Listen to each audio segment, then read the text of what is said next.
Wild West days of financial services.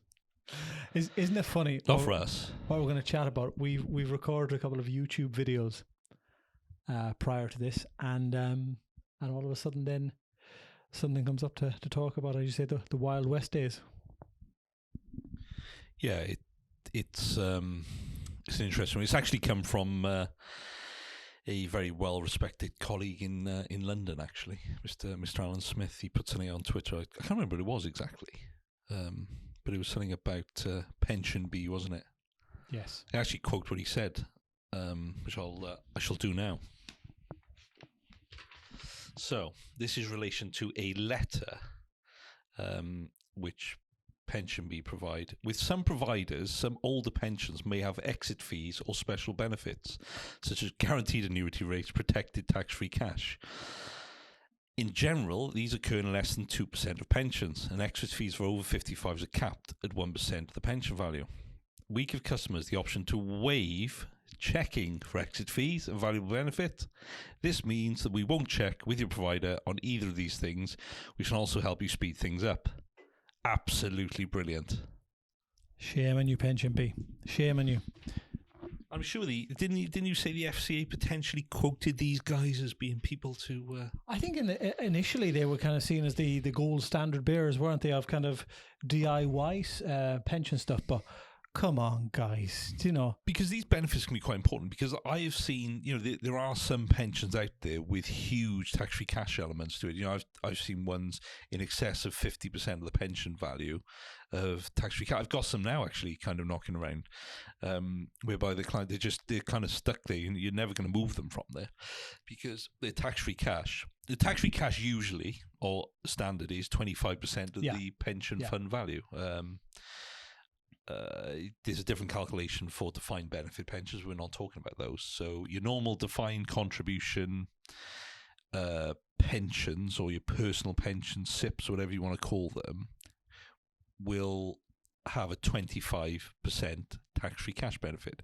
But if they were pre-A day pensions, we won't go into that in depth, we'll do that another one, there was the potential that they had a higher tax-free cash, or a guaranteed annuity rate, which is guaranteed income for the rest of your life, which could have been really good as well.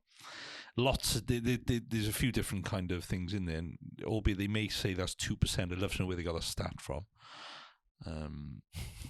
But that's your proper Wild West stuff. We'll just transfer it. You do whatever you want. We don't, don't worry about it.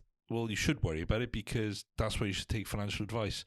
But good old PensionBee don't have to worry about that, because they're a non-advice service. So PensionBee can't deal with final salary pensions, just to kind of caveat that one. They can only deal with defined contribution pensions, but some of these old defined contribution pensions do have these benefits in them, which some of them really good. I mean, don't get it, some of them rubbish, but they are there.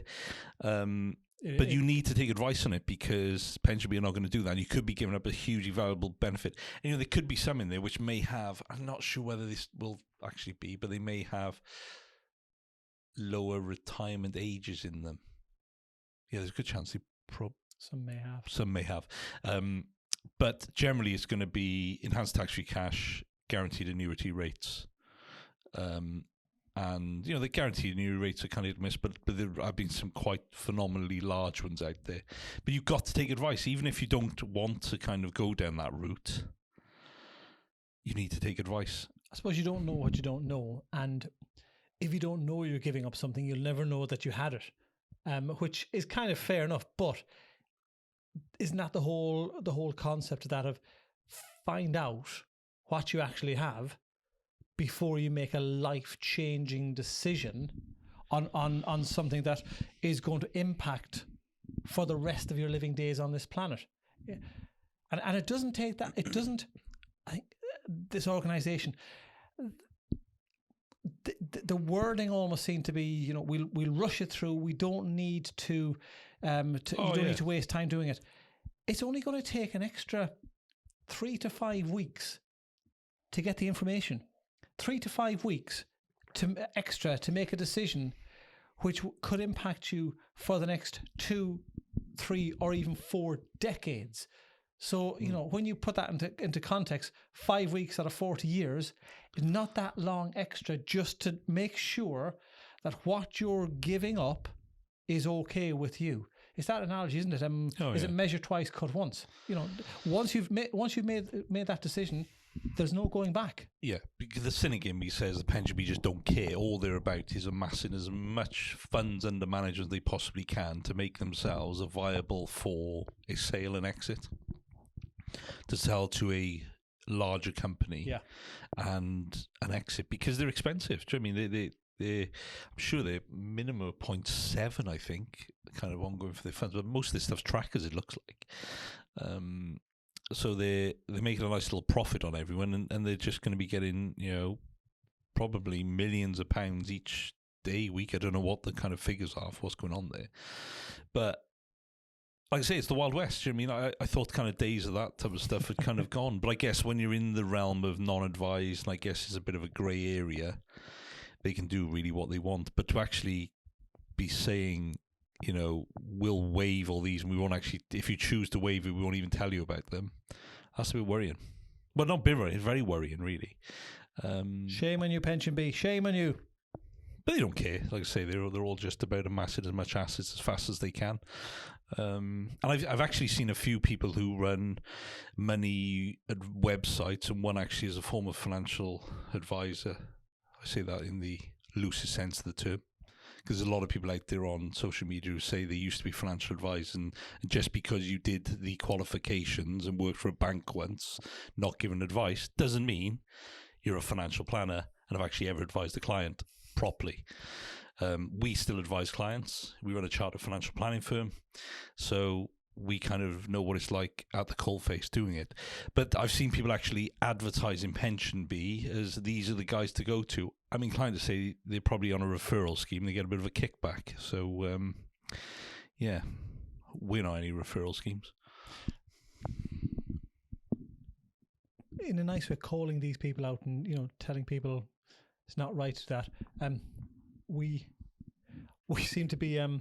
I think people make classes as disruptors, which ties in nicely with last week we got nominated for the Great British Entrepreneur Awards, isn't it? As Disruptors of the Year.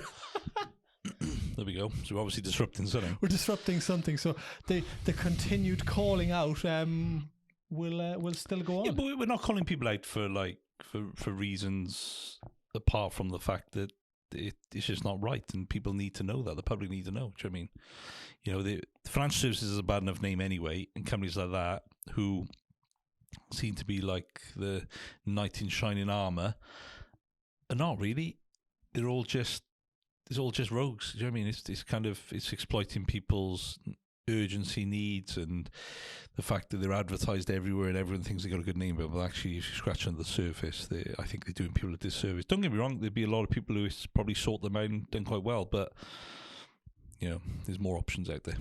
I suppose it just goes to show, or just confirms, before you do anything in any aspect of life, just get a second opinion on it.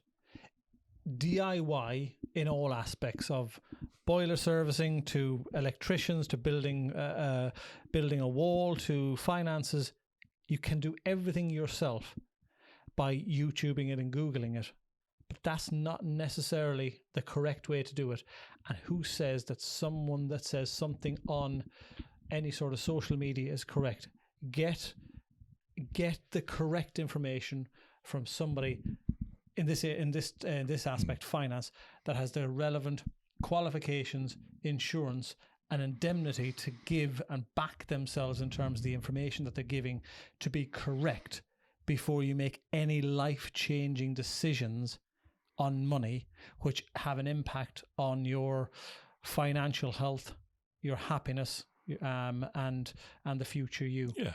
It all comes back to the mate down the pub who knows everything. You know, the plumber who's also a qualified GP, helicopter pilot, financial advisor, you name it, landscape gardener. You know, she's done it all. You know what I mean? They're the ones you got to watch out for, because they reckon they know everything. But you know, you don't go to a GP and ask them how to fix your boiler or your fence, do you? So you go to the professionals who've got the qualification that we're doing. You know, we've been doing this collectively for A long time. That's In excess of 30 years?